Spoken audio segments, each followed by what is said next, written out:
What can we learn for the fantasy football rankings at wide receiver for 2022 with the final scoring numbers for 2021? It's time to find out right here, right now, as we close the week on Locked On Fantasy Football. You are Locked On Fantasy, your daily NFL fantasy podcast. Part of the Locked On Podcast Network, your team every day.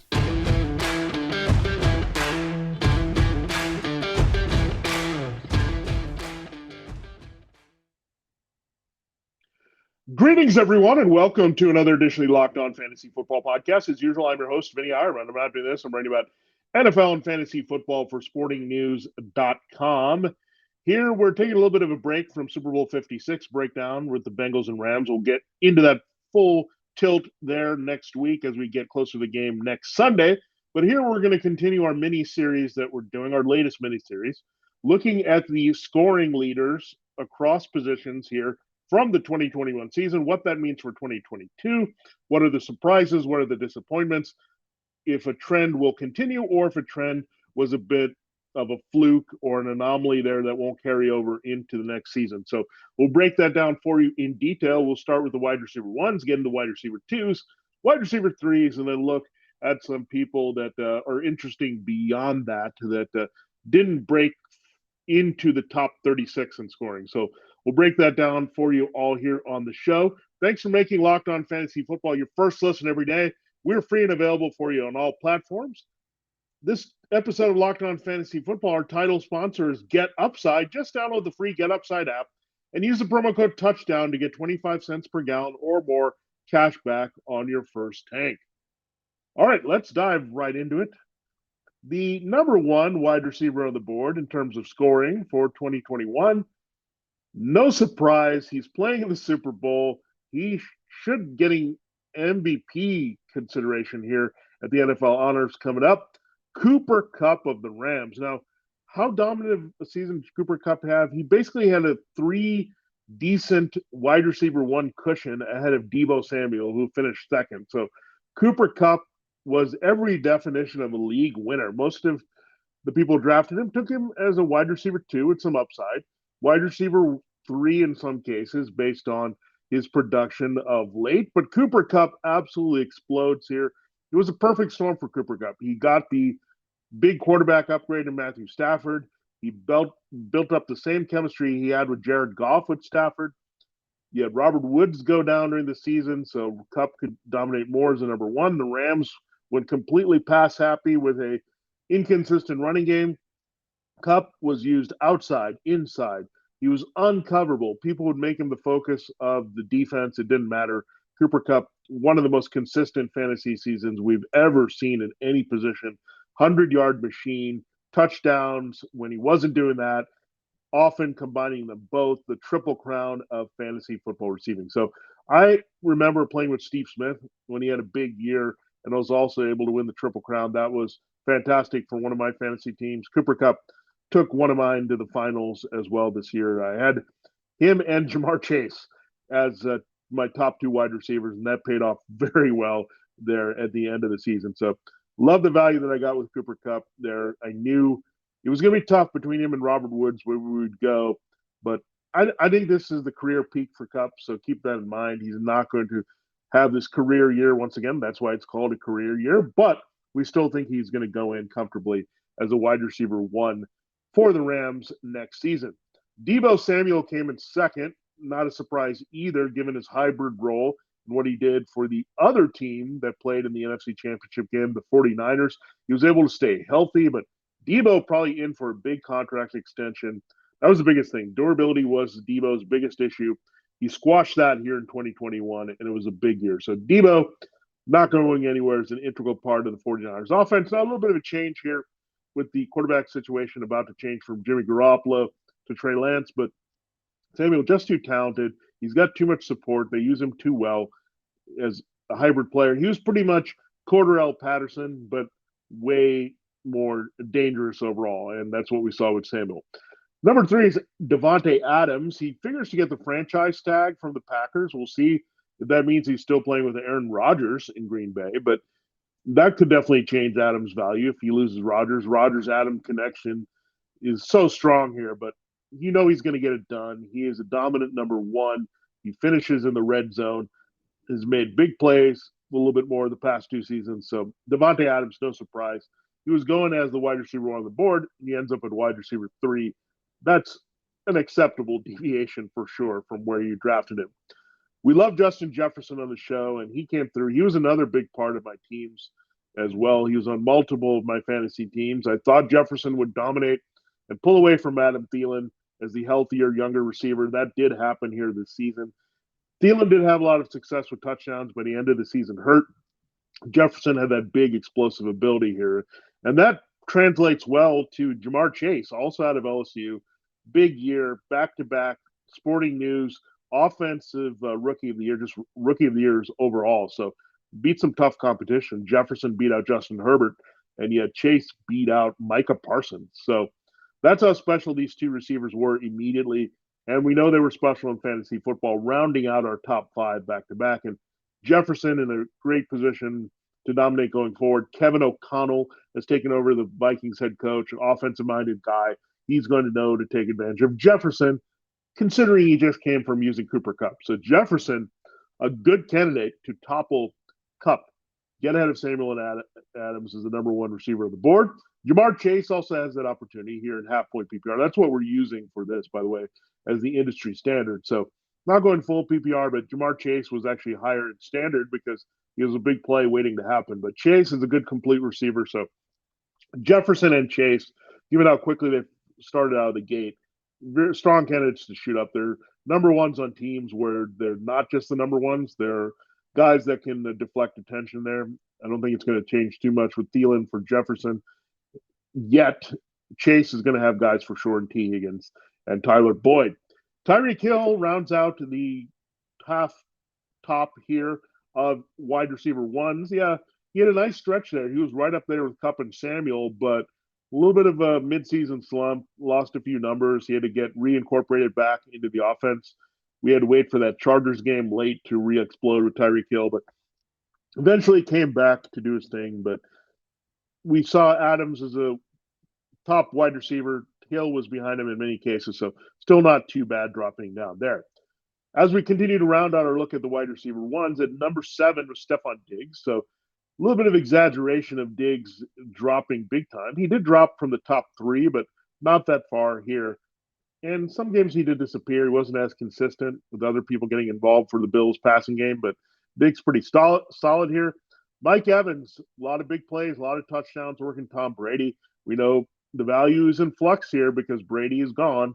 Brady and Evans definitely had a good connection here. So things resetting for Evans. I don't expect him to finish this high with another quarterback, especially if he's a rookie or a younger option, such as their second-round pick from last year, Kyle Trask. Deontay Johnson, super consistent. We drafted him as a reliable wide receiver, too. Well, he ended up as a very reliable wide receiver 1. You know what you're going to get every week. He stayed healthy. He operated clearly as the number 1 for Ben Roethlisberger. He had quarterback change there, adjust, but Johnson definitely established himself as the number 1 ahead of a big play threat, Chase Claypool, who's way down there. We'll talk about him later in the show. Mike Williams was a surprise here at number 10. Big surprise. This is the first big, massive one. I mean, a lot of these other receivers we had on our radar within the top 20. Mike Williams was more as a wide receiver 3 flyer behind Keenan Allen. He scores ahead of Keenan Allen, a few notches ahead.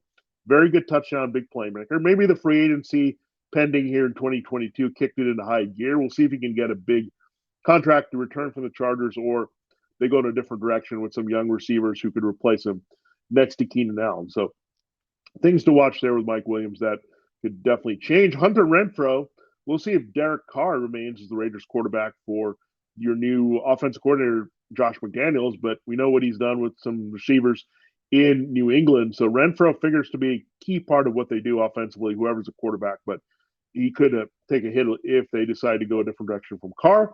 And this guy, number 12, probably surprises some people that he finished this high, but he had some big games, and that led to it, some big yardage games.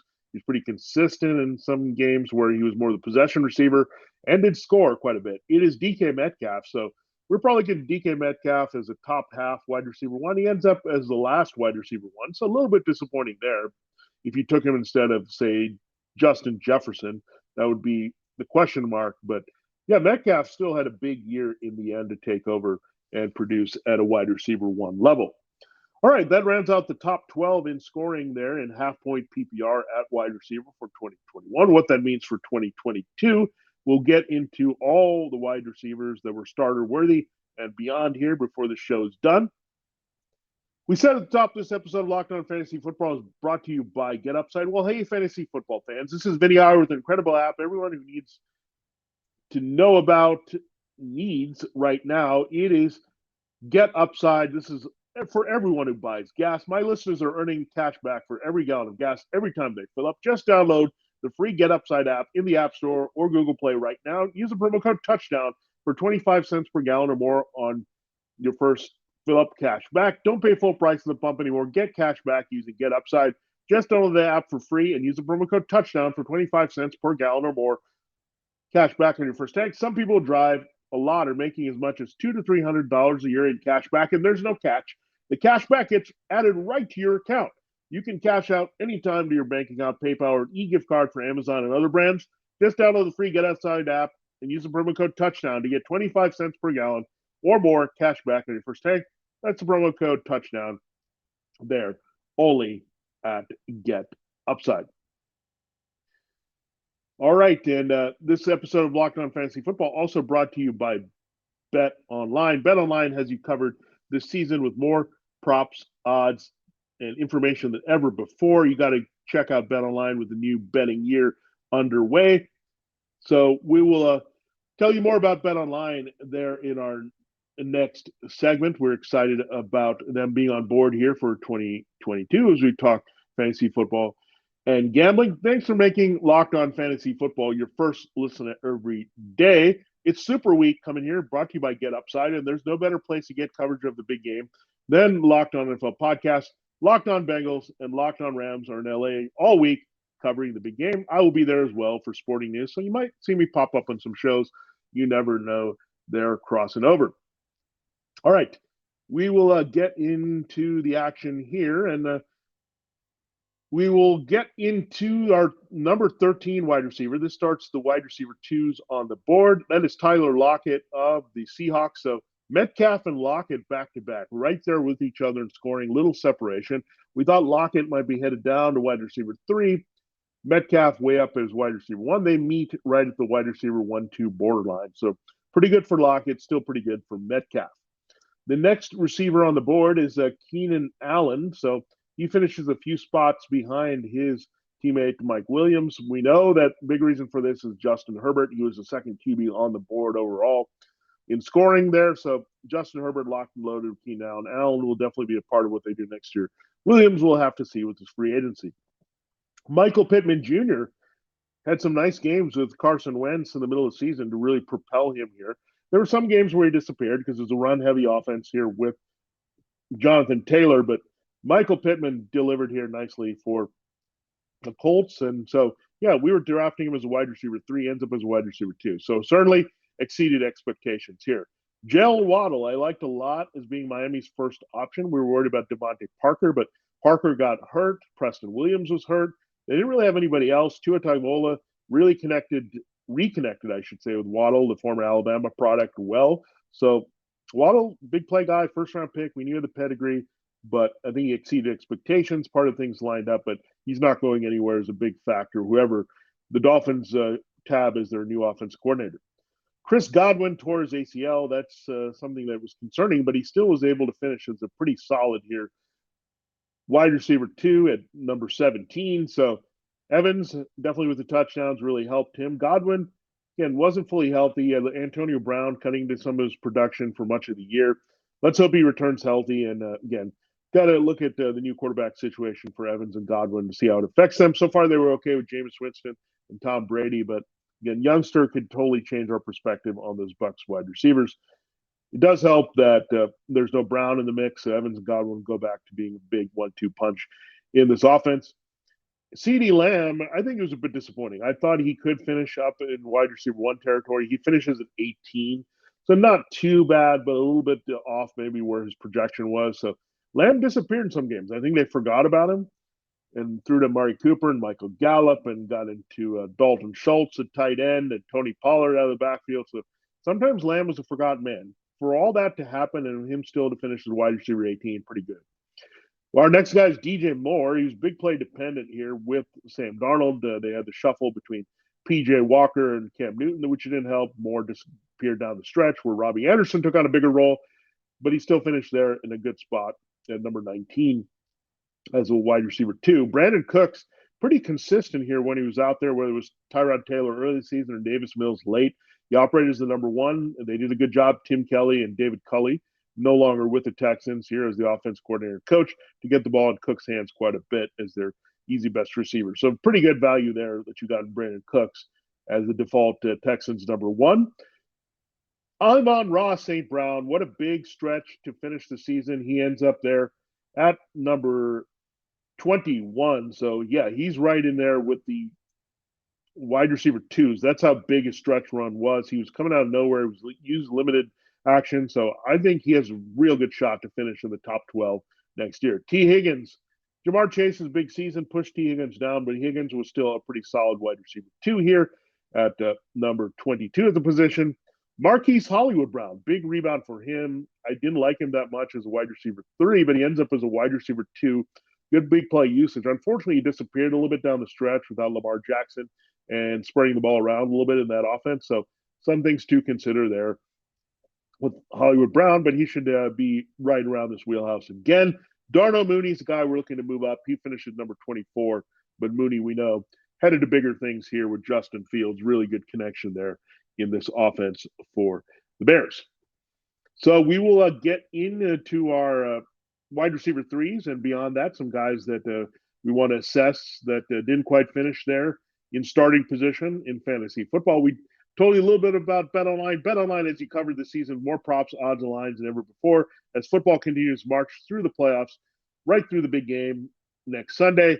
BetOnline.net became the best spot for all your sports scores, podcasts, and news this season. It is the one that you want to go to, and it remains that way. It's not just football. BetOnline has up-to-the-minute information on pro and college hoops, NHL, boxing, UFC, right along with live real-time updates of current games. Don't wait to take advantage of all the new amazing offers available for the 2022 season. BetOnline, where the game starts. And it's also brought to you here, Locked On Fantasy Football, by Built Bar. It's the new year, so that means New Year's resolutions. If yours is about getting fit or getting healthier, by eating healthier, make sure you include Built Bar in your plan. Built Bar is a protein bar that tastes like a candy bar. I think it tastes better than a candy bar. And Built Bar makes it easier to stick to your resolution because it tastes so good, you'll want to eat it, unlike other protein bars, which can be chalky or waxy. You want to eat healthy. You might be getting frustrated about not having chocolate, but you don't have to worry about that with Built Bar because Built Bars are covered in 100% real chocolate, only 130 calories, only 4 grams sugar, only 4 grams net carbs, and 17 grams of protein. Compare that to a candy bar, which has little protein, 240 calories, 30 grams of sugar, and dozens of net carbs. So here's an idea. Go to all your secret treat stashes here in January and February that we've had as we make our resolutions at home, in the pantry, the office, in the car, whatever they are, wherever they are. Throw out all the sugary or calorie-filled treats and replace them all with Built Bars. So when you're craving a snack or treat, you can reach for something that's healthy and good for you and tastes incredible, the Built Bar. There's so many flavors to choose from: coconut almond, peanut butter brownie, raspberry, cookies and cream, salted caramel, mint brownie, and many more. In fact, Built is always coming out with new limited time flavors, so check out Built.com often to see what's new. The only place you can get it on a Built Bar and get the special discount is at Built.com. Use the promo code LOCK15 to get 15% off your order. Use the promo code LOCK15 for 15% off at Built.com. All right, let us close the show here looking at the things we need to know here for our wide receiver 3 scoring here in fantasy football for 2021. So let's start here at number 25. It was Terry McLaurin. This kind of surprised me because I had Terry McLaurin on my team. I felt he was a bit disappointing at times here this season. But, yeah, Terry McLaurin looked pretty good overall with his big playability, but it was inconsistent with the quarterback being a shuffling door there for the Washington football team. We thought it was going to be Ryan Fitzpatrick, so we liked that. Taylor Heineke had a pretty good connection with him, so that was good to see. But yeah, overall, looking at McLaurin's season, I think it's a little bit disappointing. We thought he could break into wide receiver 2 and even wide receiver 1 back into territory. Didn't happen there with the situation. Christian Kirk comes up next, and this might surprise people too. DeAndre Hopkins went on the shelf. We'll talk about him later. Christian Kirk, again, by default, was being used a lot for the Cardinals as the best target there without some of the other veterans that were gone. So Christian Kirk there for Kyler Murray produced. Amari Cooper comes in next. We knew this was happening. He was a bit touchdown dependent. But I don't know if we knew that Lamb and Cooper had such separation with Lamb as wide receiver 2, Cooper as wide receiver 3. I'm not sure that won't continue here. But the big thing is Michael Gallup will probably be gone as a free agent, so that should help Lamb and Cooper both boost their value. Adam Thielen getting a little older. He was touchdown dependent again for Kirk Cousins. Still finished as a wide receiver 3, but definitely fell hard from his wide receiver 1 elite status that he had. And he got hurt at the end of the season as well. So Thielen probably has hit his peak here as a reality in fantasy football receiver. Devonta Smith still has a ton of upside here with Jalen Hurts if he can get more efficient throwing the ball downfield. But the Eagles rookie out of Alabama, the Heisman Trophy winner and national champion, just getting warmed up here and should have a big bump next year. Kendrick Bourne, I think this was a bit of a spike for him to finish this high on the board for sure when you have it in the top 30. Kendrick Bourne, a lot, I think, was to do with some other people not being healthy and delivering as much. So I don't expect Bourne to repeat itself here as a player in the top 36. Tyler Boyd is next. He's pretty solid. He's the epitome of a poster wide receiver 3, a third receiver who gets involved quite a bit and can help you out in most good matchups. A.J. Brown is another guy that we're going to look at to shoot into the wide receiver 1 territory. He is that type of talent. He just wasn't healthy for a lot of the year. So let's hope he doesn't have chronic problems here that are going to keep him out of the lineup. But A.J. Brown's going to remain elite, whether it's Ryan Tannehill there, Julio Jones, doesn't matter the rest of the passing game. He's a clear dominant number 1 in Tennessee. And there's some rumors that Aaron Rodgers could be his quarterback. And he could be the new Devonte Adams if that's the case for sure. Jacoby Myers comes in there at number 33. Yeah, this surprises people in half-point PPR, but he finally scored touchdowns, but he was involved quite a bit with Kendrick Bourne. So not exciting, as you can see, as we go down here. A.J. Brown was the only one that was buried by injury. Marvin Jones was still wide receiver 3 based on what he did earlier in the season, but faded quite a bit in the second half. So we'll see the Jaguars blowing things up with Doug Peterson as their new head coach. Our next guy was Van Jefferson. So we had Odell Beckham Jr. take over and be pretty productive here as he stepped in. He was well off the radar. He was actually 55th in scoring, even with the late surge with the Rams playing with the Browns. But Van Jefferson comes in at 35, might surprise some people. And Brandon Ayuk, if he wasn't doghoused earlier in the season, might have finished higher, closer to wide receiver 2 status. Brandon Ayuk finishes as the last on the board. So basically you had the second wide receiver 1 was Deebo Samuel, and the final wide receiver 3 was Brandon Ayuk. Interesting developments there in the disparity of the 49ers. I think Samuel could drop a little bit, but Ayuk should definitely rise here from his 36th spot as he's out of Kyle Shanahan's questionable receivers at this point and being a big integral part of their receiving core. All right, Chase Claypool came in at 37. I think that'll change. He'll creep into wide receiver 2 territory. We'll look at Marquez Callaway, he should also bump up here, depending on where the Saints go at quarterback. But I like Callaway overall game. I think he's going to more establish himself. And if he's not number 1, he's going to complement a number 1 that they get in the draft. DeAndre Hopkins should have at least one more good season here left, so he should displace Kirk and move into wide receiver 2 territory there. Cortland Sutton has too much talent to be down there at 46, 48 with the quarterback change coming. Elijah Moore, we know he was operating as wide receiver 1-2 borderline for when he was healthy with the Jets. The rookie should be bulleting up. Robert Woods should bounce back and take a bigger spot in the Rams situation here, especially when Odell Beckham Jr. is unsigned. Gabriel Davis in up for a bullet from the 50s there. Beckham, we'll see if he returns to the Rams. I think he'll be more in the Jefferson territory with Woods going up. Rashad Bateman can go up from 73 here from the Ravens. You have Jalen Guyton and Josh Palmer. They were in the 70s as well. We'll see if one of them can move up. Probably Palmer more than Guyton if Williams walks here as a free agent from the Chargers. Michael Gallup, we'll see where he ends up. a little bit volatile. So had the injury early in the season, I think he would have scored in solid wide receiver 3 range. But again, helps Lamb and Cooper if he walks. Jerry Jeudy, along with Cortland Sutton, should be up with an improved quarterback situation. Let's see where Allen Robinson lands. He was a big-time wide receiver 1 the year before. Couldn't stay healthy, didn't play consistently, and won it out for the Bears. So we're going to watch him carefully. Kadarius Toney flashed a little bit here for the Giants. He finished well out of a wide receiver 5 range here. I think if he can stay healthy with the new offense here led by Brian Dable, whoever the quarterback is, Toney is going to be featured more as a first-round pick.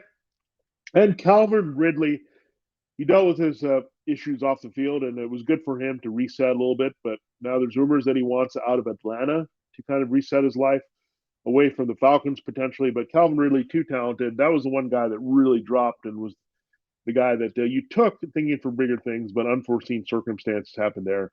That's what we saw here with one player that, again, this can happen in the sport, and I think it opened things up for other guys to jump up a spot. So Calvin Ridley, I think wherever he goes, at least can be looked at as a wide receiver 2. If he stays in Atlanta and picks up where he left off, then he has wide receiver 1 status here. All right, thanks for making Locked On Fantasy Football your first listen every day. Don't forget about Locked On Bets here on the network, your gambling show, hosted by your boy Q, featuring the expert analysis of Lee Sterling. Check it out, Locked On Bets here on the network, Locked On NFL, Locked On Overall. So are we. We're Locked On Fantasy Football. I'm your host again, Vinnie Iyer. Thanks so much for listening, and we'll see you next week breaking down the tight ends and getting into Super Bowl 56 in Los Angeles.